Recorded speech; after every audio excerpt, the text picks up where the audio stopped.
I ella, jo crec que se'ns presenta en els seus poemes moltes vegades així. És a dir, com una dona que se situa en un espai que és el seu espai immediat, que moltes vegades se li passa, que és la seva, entre cometes, cambra pròpia, que és una possessió, és una finca de pagès molt gran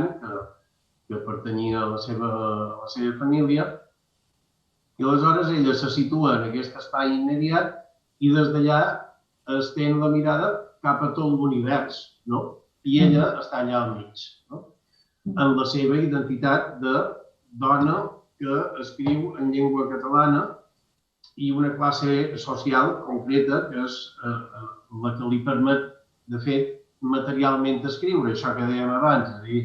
cal una cambra pròpia i uns certs recursos, doncs ella els recursos els té perquè és allò que a Mallorca se'n diu una senyora, una dona de família acomodada i propietària de tota una sèrie de coses. Però d'aquesta classe, diguem-ne, privilegiada, ella no en fa un motiu d'ostentació, sinó una eina al servei del seu art, de la seva escriptura. I aleshores jo veig això, és a dir, sempre un lloc comú, i és cert, és a dir,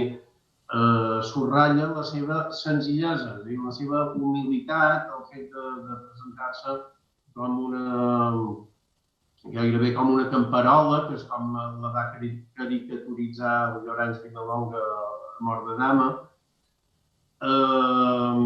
però va molt més enllà. És a dir, surt el personatge o la veu, per dir-ho així, que ella construeix en els seus poemes, neix d'aquest entorn rural i ja dic que s'estén cap a tota una cultura i després de tota una idea, sí, panteísta de l'univers.